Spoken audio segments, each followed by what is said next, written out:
Welcome, everybody, to Own Your Lane Live. I'm your host, Michelle B. Griffin, and I'm so glad you're here watching live or in team replay. We're back for the second act, and that is the second act on how to present on a TEDx stage. Last month's was so popular, we brought back our awesome guest, Tessa Rawson, all the way from Scotland, I think, right? So welcome back, Tessa. Hi, Michelle. Thank you so much for having me. It was such a good topic on how to land a talk. Now, this is critical. Just like you said in your post today, oh my goodness, you get the yes, yay. Now what? Now you're a little scared of like, what did I do? But heck yes, you did some great stuff. Let's jump right into it. We have about 6 or 7 topics to cover. Where do we go from the big fat, you got it? What do we do next?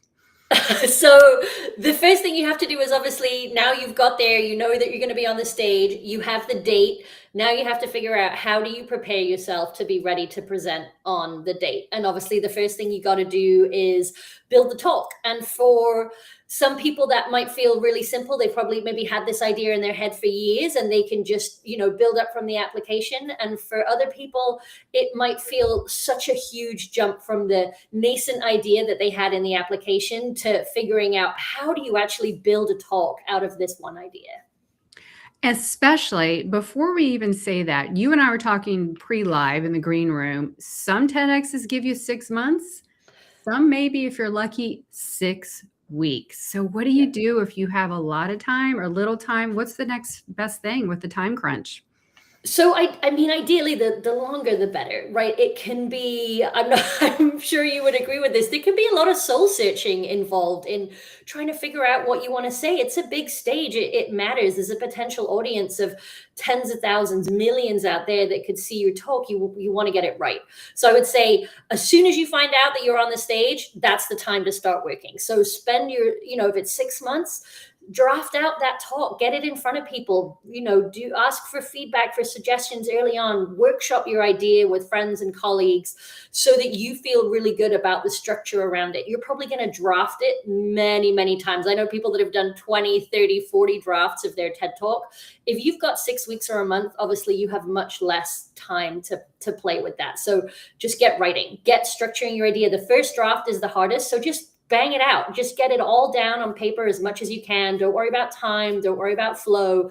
Just get that first draft out of you. And then you can go from there with the editing and the redirecting and the restructuring. But that first draft is really, really critical, especially when you've got a short time frame. I think I had about 2.5 months when mine was the initial, hey, you got it, to, let's get on the stage. And I remember doing a lot of whiteboarding with the coach I had. We did a whiteboarding, we go to a big workshop, and that helped me. Everyone's a little bit different. I knew kind of what I had wanted to say because when I submitted it, I had started to do some slides. I mean, do you think some people would it behoove you to kind of have a better idea of your talk when you apply? Or do people, I know you get a lot of them give you coaches, speaker coaches, and they hire people like you. Like, what is the best approach? Or have you seen it all over the place?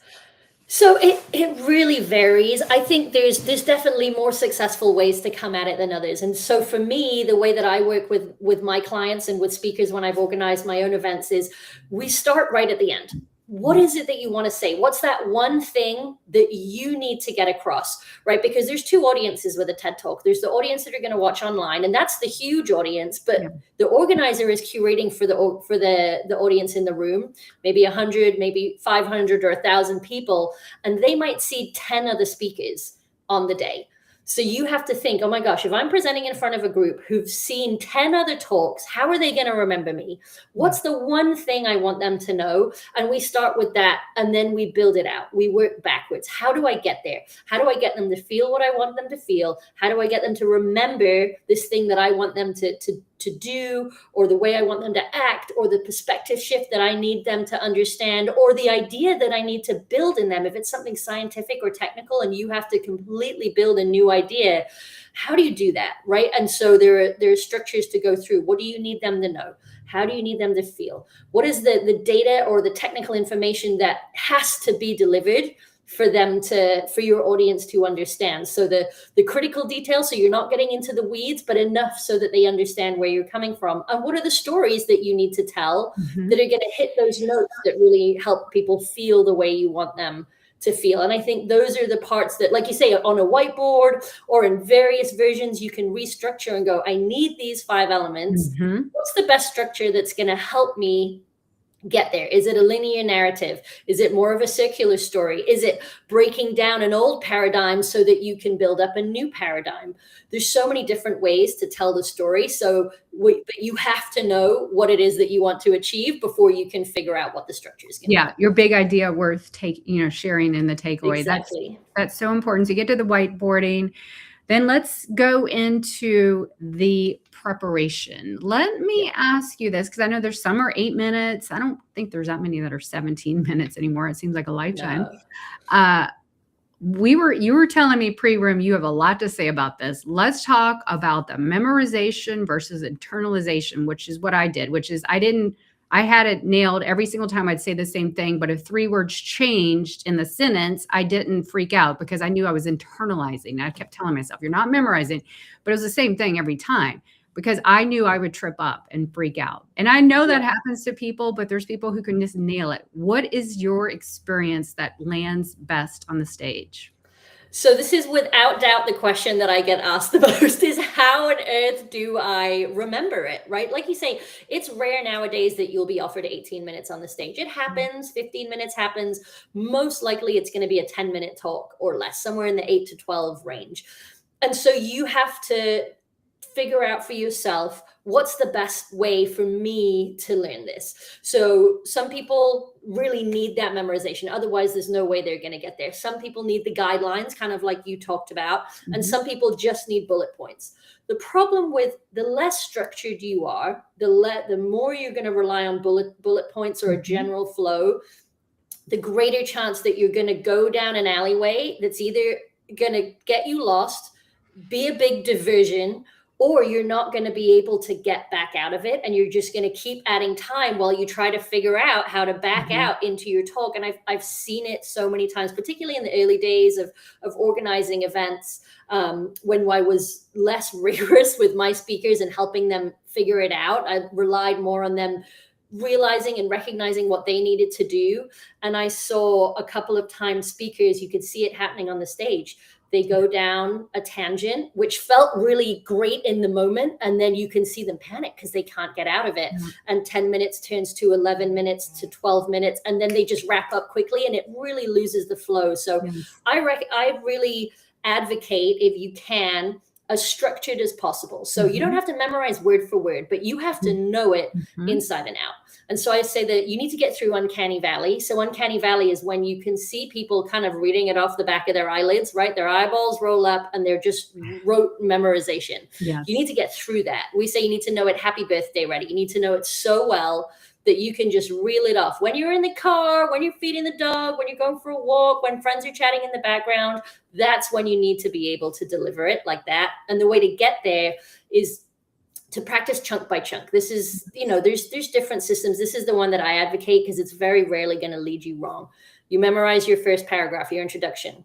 You have it perfect. Great. Forget about it. Move on. Next paragraph. You get that perfect. Next paragraph. And you work all the way through. You don't bring it together until you have every section perfectly. And it doesn't have to be rote memorization. It just needs to be roughly what you want to say in each one. The words can change a little bit, right? Like we said, you say, it's a beautiful day, or the weather was absolutely incredible. The meaning's the same. If you can work with that flow, that's awesome. It gives a real kind of natural feel to the talk, but you have to be able to get through each section and not worry about what's coming next. So practice your transitions, practice your introduction and your conclusion, but only put it together when you've done the same amount of work on every section. Otherwise, what happens is your intro gets repeated over and over and over and over and over again. And your ending paragraphs don't get the same repetitions, and you really need to practice the whole thing. And it's surprising. People have an inflection point where they suddenly get it. It suddenly just starts to feel natural, and you don't worry so much about those missed pieces. And so my one huge piece of advice, which I try to give to every speaker before they go on stage, which I think is the most critical piece, if you get lost or you forget what you're going to say, first of all, don't worry about it. The audience is with you. You will never have a more sympathetic room than an audience who is panicking on your behalf because you've Yes. forgotten what you wanted to say. Take a second, regroup. If you have notes, check your notes, or if a prompt has your script.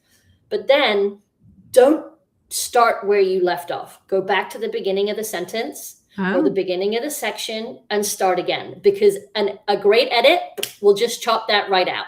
And so then you can clear so many of those fumbles or mistakes in a good edit. And that's always my kind of secret backstage tip is great TED Talks aren't always perfect. They're just really well edited.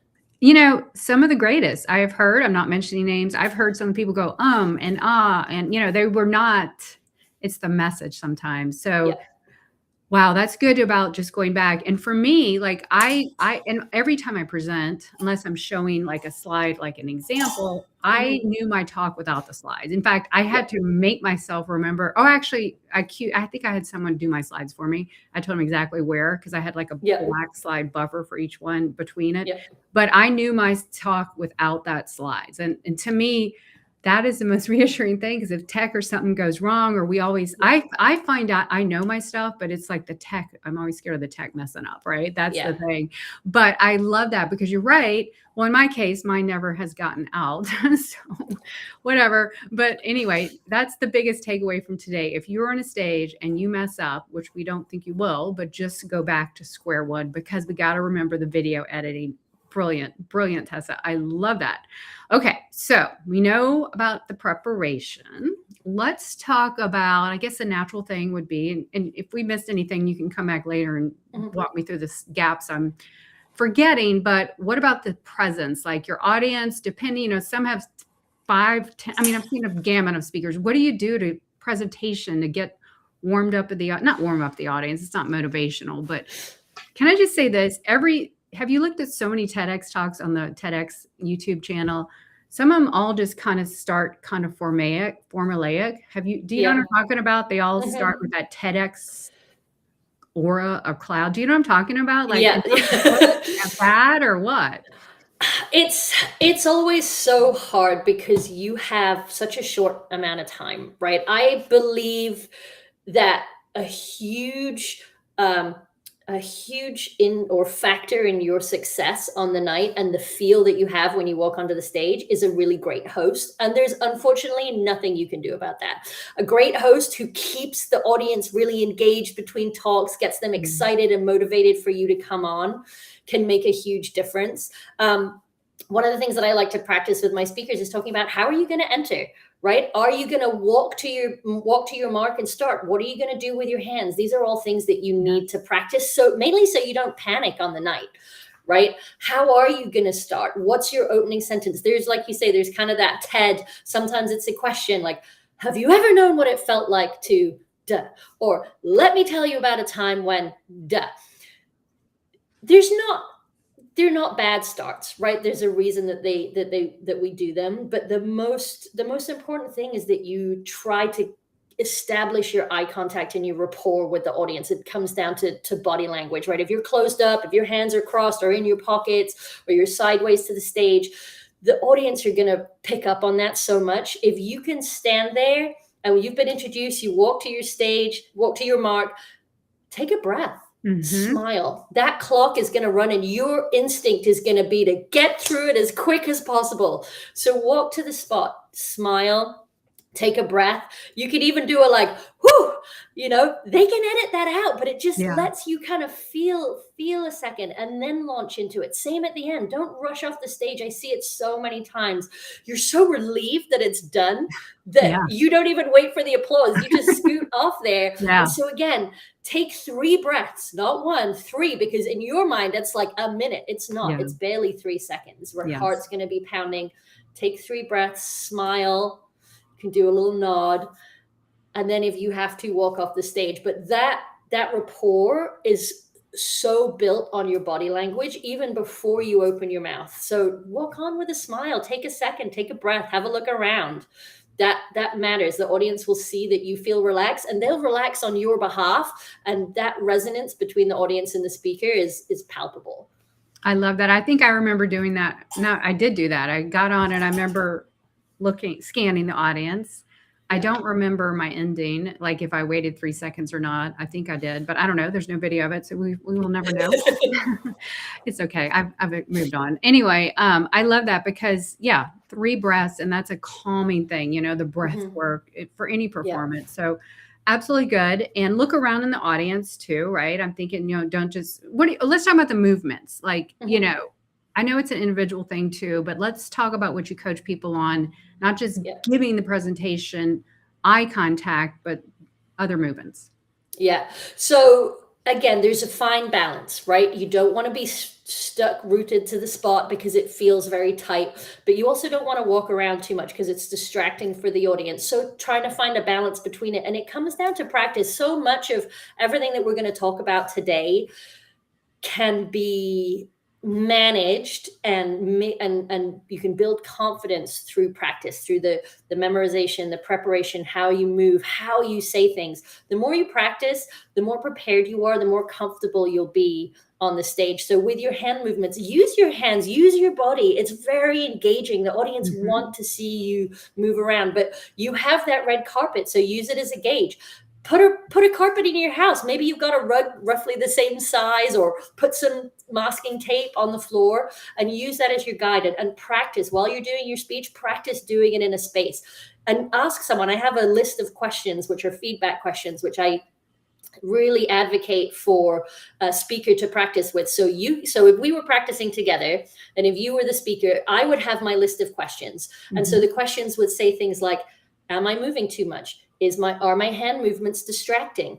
Do I click my fingers? Do I have any annoying habits? Do I turn my back on you? Do I repeat myself? And so it's really hard to give good feedback. But if you have a crib, not to read while you're listening, we should be engaged, practice audience, but get some of this feedback early on in your practice from people that you care about and who want you to do really well, because you might have a nervous habit that you haven't even realized. Maybe my husband cracks his knuckles. He didn't even know he cracked his knuckles that badly until he was practicing for a talk. And that kind of feedback is really helpful because you just want it to be natural. And the more you practice, and in different situations, don't always practice in the same place. Practice in the bathroom, practice in the hall, practice on a walk, because that stage is going to be new. And if you're so reliant on a certain visual cues in a room and they're gone on the night, you're going to feel it. So just get used to practicing in different places. That's a great tip. Also, let's talk about style and clothing, because and also the red dot. I have seen so many different size red dots, which I think some are just like bathroom mats. I don't know. It just feel like that. And also, like, does your clothes pop? Do your clothes pop? Know the backdrop. And this is what I do when I keynote speak, because I want to know what the backdrop is so that my clothes pop or whatever. And my shoes. I remember when I went to the rehearsal the afternoon before, that red dot was really squishy. And so I made a mental note, and especially like depending on your shoes, and the ladies, if they're wearing heels or whatever, you don't want to trip on it. I know it's something, as small as that, but I could make a huge difference. So definitely, I was telling one of my friends who recently went, I'm like, bring a different kind of change of clothes. You just never know if you don't know in advance, or even if you get there the day before. And so bring a bunch of different things. So any more feedback on the delivery, what you're wearing, the style, the shoes, or anything like that? Yeah. So again, ask as many questions as you can. Most events will have a rehearsal at least the day before, sometimes a couple of weeks before, depending on the event and if you're able to go. So find out what's the backdrop, right? If it's a black backdrop, you don't want to be wearing black because you're going to melt into it. You'll just be a floating head. Same if it's a red backdrop, you don't want to be wearing red. Tight vertical stripes or tight stripes of any variety are really tough on camera. Wear big stripes, go for it. But just remember what that might look like. Be aware, it's probably going to be the sweatiest occasion of your life. Don't wear a shirt that's going to show any sweat marks because you'll be devastated in the moment. It might be your favorite shirt. Don't wear it for your TED Talk. The other thing to be really aware of, particularly if you have long hair, and particularly so if you wear braids, be really aware where your mic is. Because if you have a Britney mic, the hair can kind of rustle on it. Earrings can rustle on it. If you Mhm. have a lapel mic, if you have long hair, again, if you wear braids, it can grate on the mic and it can create a kind of, staticky friction noise. So be really aware of that. Know what kind of mic it is as well, where to put it. A lot of mics Mhm. have a battery pack. They're gonna, if you don't have pockets or you don't have a belt to clip it on, they will tape it to your back, which Yeah, is not the end of the world. But again, it's it's just, weird. if you're not used to it, it Yeah. can be distracting. So ask as many questions as you can, and feel comfortable. You don't have to wear the fanciest thing you've ever worn, but if that Mhm. makes you feel awesome, wear the thing that makes you feel awesome. Wear the thing that makes you feel comfortable. And if you've got new shoes, make sure you wear them. And it's like going on a hike, right? You don't wear your new hiking boots on the mountain. You wear them around the house. Same with your heels. I remember, well, they moved my talk to the last because like it's such a good message to close us out. So I was the last one. I went on stage at 8 o'clock at night, and I had been there since 3:30, so my feet were killing me. So it was very, very painful. But yeah, if I had to do it over again, I probably would have just worn flats in the back. I mean, I wasn't even thinking. I was like, oh, I'm going to look good. No, don't. Your comfort is utmost importance, in the green room and all that until you get on stage. So just bring a bunch of different things. You never know. So yeah, we've covered all. Okay, now let's talk about the ways to lever, or the video, or the leveraging. I think that was the last one when you gave me like the 6 top talks questions. Yeah. What is that all about? So I'll talk about that, but I want to remember to come back to slides. So let's put a pin in Oh, you want to do slides for a slides? minute. Let's do slides because I'm missing. Okay, Yeah, well, we don't have to go in we'll order. do Slides slides is first, good. and then we'll get Yeah. into that bit. So the slides thing is a really important one, because it's a big question that people have. Should I have slides? Yes. And so and you mentioned this, that you should be able to do it without the slides. And I coach Yeah. this for all kinds of storytelling. I work with founders as well who are pitching, and there's a reliance on the deck. It feels comfortable, particularly if you come from a kind of corporate environment, and building a deck and doing a presentation feels second nature to you. It can be a real crutch. And so I always advocate, build the talk first. Write the whole thing, everything, down to the stories, to the structure, to exactly how you're going to say it. And then figure out, where do you need slides? Where can the slides remove 30 seconds of words? Because it can just be a really arresting, it can be a picture, or a photo, some stats, a chart. Keep them really simple. Absolutely no bullet points. I do not want to see your bullet points on these slides. But if you are doing, again, if it's something relatively technical or scientific, if you can use a graph or a data set to make your point very clearly, absolutely do it. If a picture can elevate the story that you're telling by really kind of showing the audience what you want them to feel in that moment, absolutely include the pictures. If you've got certain things that you need the audience to remember, and you want that double hit of hearing it and seeing it, absolutely. But as soon as your slides are detracting rather than elevating what you're saying, you're doing yourself a disservice. And as soon as the slide says something different or holds different information than what you're saying, you're not accentuating it, you're actually canceling them out. They're either reading what you've written up there and not listening to you, or they're listening to you and not reading what's on the slide. So I would say as few slides as possible, and they should come right at the end of your process. And it's really interesting, the number of speakers that I've worked with who start off thinking that they're going to have slides, and by the time we're actually done, they realize they don't need any slides at all, or maybe they've got 3. We had to that's have, great. Yeah, they wanted us to have them, and I'm like, so mine were just pictures to illustrate the point, or 2 words. That's it. Because I personally have a vendetta against speaking and you read the slides, which I know most TEDx don't. But I had 2 decades being a conference event planner, and I saw way too many presentations. They're just reading the slides. No, we can do that ourselves, right? So, and there's great ways to use slides. There's really innovative ones. Like even on the TED stage, like Hans Rosling, Derek Sivers, oh my gosh, the name completely escaped me. He did an amazing talk years ago on procrastination. He uses the monkeys. Yeah, the monkey cartoons. Like, they're great ways to use slides. Yes. But they don't have to be PowerPoint. So think about just different ways that you can use visual. Yeah. Exactly. Yeah. Or like a little video clips on an environment. We've all seen it. But anyway, when in doubt, just go look at the TEDx YouTube channel, not to copy, but just for, see what they do, and get some ideas there. So, all right, as we wrap up our last few minutes together, we got to talk about the video. The video tell me about the process real quick. Most 99% should go online. Yep. Unlike mine. And, then they get put on the TEDx. Tell me the whole process. I want to know. I'm curious. Yeah. So all TEDx events are recorded. Our video, have a video and AV team that will record it. The team will then edit those videos, and every TEDx organizer must upload those videos to the TEDx YouTube channel.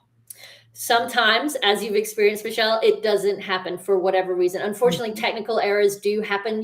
I can count on, probably I need two hands now, the number of people I've worked with who've ended up having some kind of technical issues on the night, and they couldn't be published.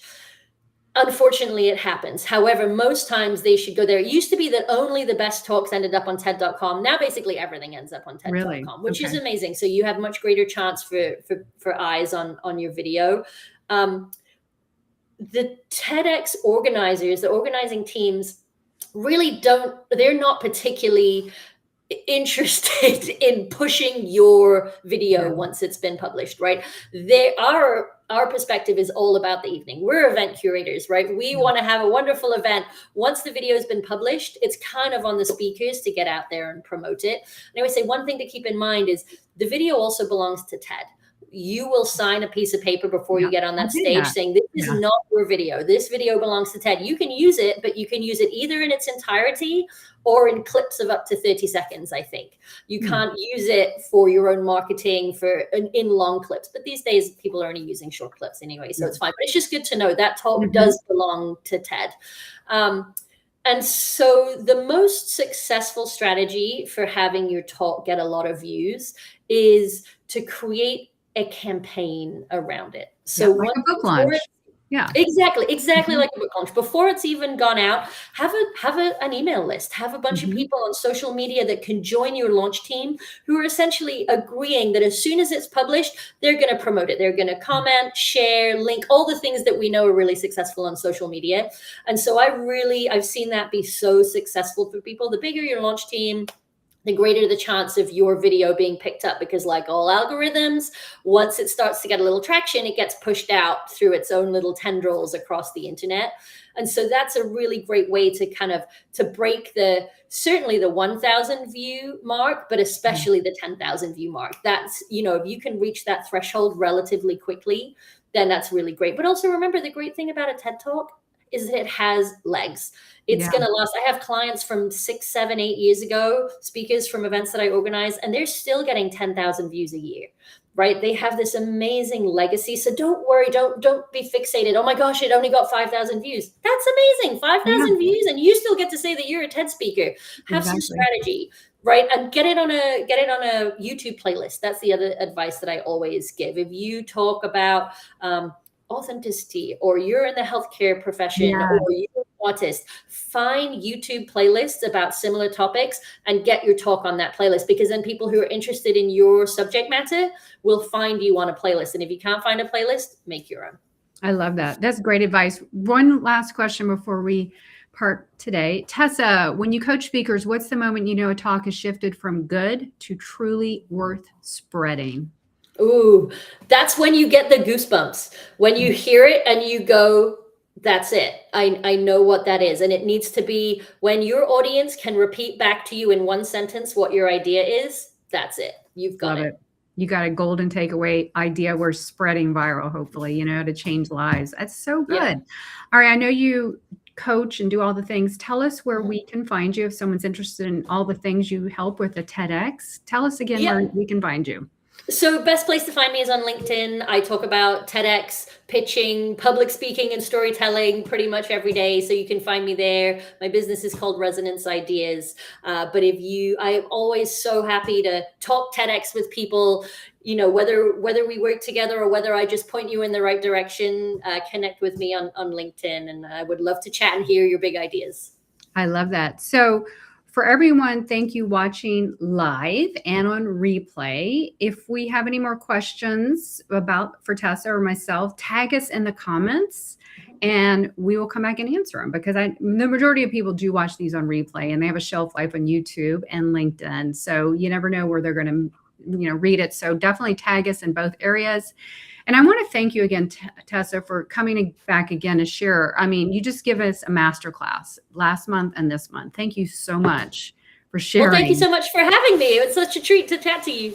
Oh, I love TEDx talks, and if you have an idea we're spreading, definitely check out what Tessa's doing. There are events, every day almost, or weekly, monthly, all over the world. Mm-hmm. So just keep trying. It's not a one and done, or it's not a apply and you get it. It is a process. And go back and listen to, I'll link to last month as well. But for those listening, you have an idea and a message, so get it out there. And join me next month. I'll be again live, and of course on the Own Your Lane podcast, which has 115, 20 episodes to really binge on getting visible, personal branding, LinkedIn, all the things. So again, Tessa, thank you. Thank you for joining us. Until then, keep putting yourself out there. You have a brand to build, a message to share, and people to impact. We'll catch you next time. Take care.